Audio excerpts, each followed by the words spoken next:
Hi, second grade. Happy last day of school. I can't believe it's already June 16th and that you are about to start your summer. This is so exciting. And I'm stoked to have just one more lesson with you at the very end of second grade. So let's dive in. Today, we're going to be talking about a march, a very, very long march that took place in the South during the Civil Rights Movement. So I wanted to quickly just show you a movie that shows how many people were marching. Because remember, this did not happen a super long time ago. Our grandparents were alive, maybe some of your parents were alive. My dad was alive when this happened. This is recent history, not a super long time ago. And we're going to talk in the video as we do our reading about why these people were marching and about what they were protesting for.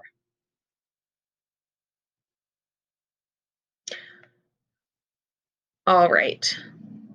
You can see right here, they're about to be faced by the police who are blocking the road so that the protesters can't continue. You see that the police have batons in their hand, which is a weapon, and the protesters are unarmed. They do not have any weapons. They're just walking together.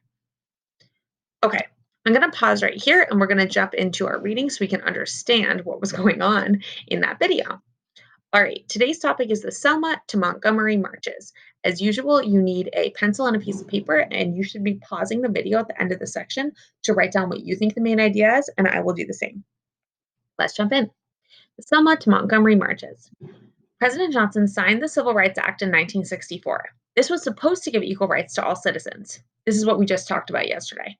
The law was signed at a time when Black people were not given the same chances as whites. Many hoped that the Civil Rights Act of 1964 would change that.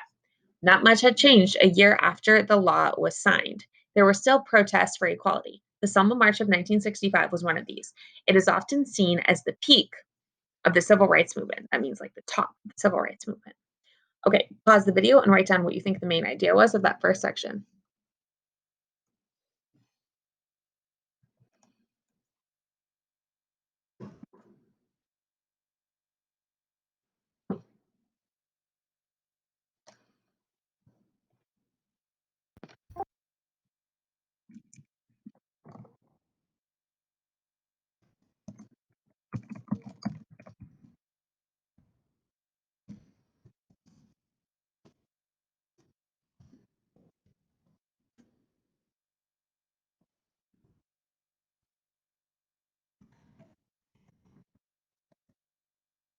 Right. I think that the main idea of this section is that the Civil Rights Act did not solve the problem of inequality, sorry, not equality, and that there were still protests to get equal rights after it was signed.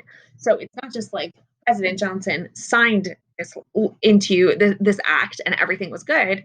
There were still protests going on because Black and white people were still being treated differently and Black people were being treated unfairly.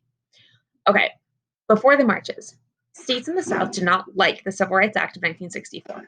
They did not want Black people to be able to vote. Martin Luther King Jr. and a group called the SCLC responded. The SCLC set up a campaign in Selma, Alabama. This campaign helped Black people get set up to vote. Alabama's governor was racist and did not want Black people to get equal rights. The sheriff in Selma was racist too. Placing the campaign in Selma could have a big impact. And it could have a big impact because they knew that they were going to be met with resistance if both the policeman and the governor did not think that Black people should have equal rights. King and others worked hard to register Black citizens to vote. The campaign took a sad turn on February 18, 1965. A group was protesting for equal rights outside. They were attacked by the police and racist hate groups in the middle of the protest. A young Black man named Jimmy Lee Jackson was killed by a police officer. King and the SCLC planned a march to honor Jackson. They would get a group to walk from Selma to Montgomery. A large march would show the nation how Black people were being treated in the South. It would also help them to pass new voting laws. Okay, pause me and write down what you think the main idea is of this section.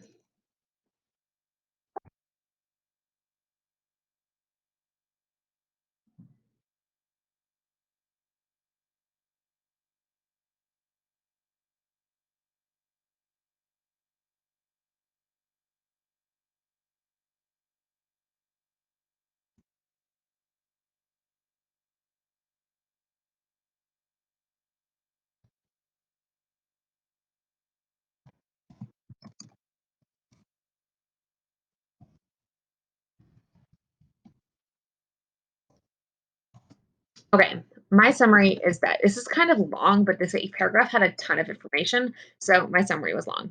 That's okay. And like I said it times, these little notes are just so when you need to reread it and you need to look over your notes and answer a question or think more about it later, you've already tried to put it down into words what you learned from the paragraph so it's easier for you to remember. So these notes are just helpful, should just be helpful for you. I wrote that Martin Luther King and the SCLC worked to try and register people to vote. A young black man was shot. They planned a march to show how badly people in the South were treated and passed new voting laws. All right, let's move on. This section is called Bloody Sunday. About 600 people marched out of Selma on March 7th, 1965. Police attacked the marchers as they reached the bridge out of town. The day became known as Bloody Sunday. The marchers went back to Selma because they were attacked by the police. You can see a picture right here of the police beating protesters. Remember, the protesters were peaceful on Bloody Sunday. The police attack was seen on TVs around the country. Many Americans saw what was really happening in the South.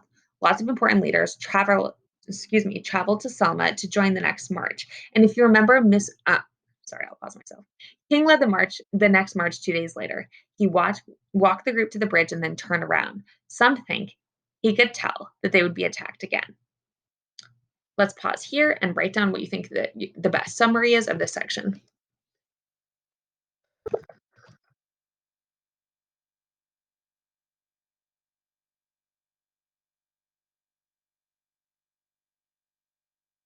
Right, this section was a little bit shorter and easier to understand. I wrote down that police attacked people during a peaceful march on Bloody Sunday and they had to turn around. Called Bloody Sunday because you can see the police attacking peaceful protesters. Okay, here we go. The final march. Now, this is a really not fun thing to think about, but a cool thing for us second graders to think about because if you remember Miss Grossman's father in law coming in to talk to us a couple months ago, this is the march that he was actually a part of when he was younger. And remember how we all asked him if he had met Martin Luther King, and he said yes. So exciting. So, this is what he was talking about. This is the march he was a part of. Let's move on to the section. The final march. Alabama state fought with President Johnson about the march. The president wanted the march to happen, but Alabama's governor did not. Remember, Alabama's governor was racist, and President Johnson had just signed the Civil Rights Act the year before, saying that people should have equal rights. The president responded by having soldiers protect the marchers. This is Martin Luther King leading the Selma March of 1965. Over 3,000 people marched out of Selma on March 21st. They walked 12 hours a day and slept in fields at night. The group reached Montgomery on March 25th. That's 4 days of marching later. Over 25,000 people, that's 22,000 more, were marching by that time. Pause the video and write your summary here.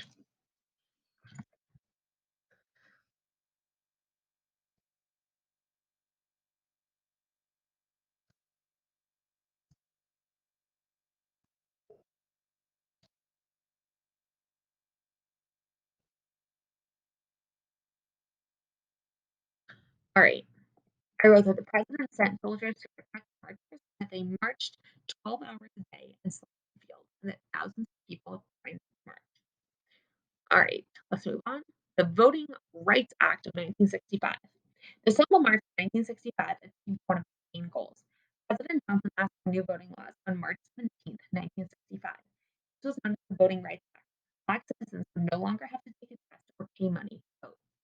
You could see that right here they have a We March in Selma, and a group in New York was showing support for the marchers in Selma by having their own march. All right, write down your summary for this section.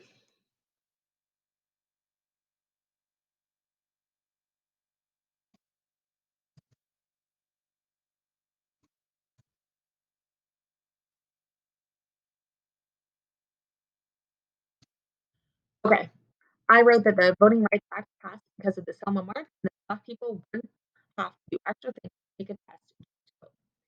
Okay, this was a really interesting to me and awesome passage. But let's pause for a second before we move into the present day and ask what we think the author's point of view is.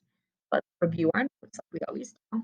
In the beginning, we learned that after the Civil Rights Act was signed, there were still things that needed to get done. This section told us that Martin Luther King and the SCLC was trying to get people to vote because Black people couldn't vote, and not all Black people could vote in the South, and that a young Black man was shot. That they planned a march to show how bad Black people were getting treated and pass the voting laws. And we learned here that on Bloody Sunday, police attacked peaceful protesters who were marching. They had to turn around. And then in this section, we learned that the president sent soldiers to protect marchers because he was supporting the marchers, and that they marched 12 hours a day and slept in fields. And thousands of people in the march. And the final passage told us that the Voting Rights Act passed because of the Selma March. Black people wouldn't have to do extra things just to vote. So pause it here and write down what you think the author's point of view is in this passage.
Probably not.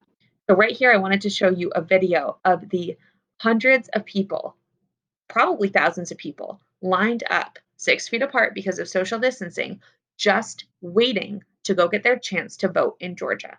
So this is a really good and important, not a good reminder, but an important reminder that even though the laws have changed and everyone had automatically, all United States citizens, black or white or any race, has the right to vote, it is still harder in many, many locations to vote if you are Black. So this was an important reminder that even though things have changed for the better, things are not where they need to be yet. Okay, team, that's all I have. Have a fantastic summer. I hope that you get a lot of time outside and a lot of time drinking lemonade and eating good food and hanging out with your family. I love you all very much, and feel free to send me an email or a text or a call just to check in over the summer because I will miss you very much. Mwah.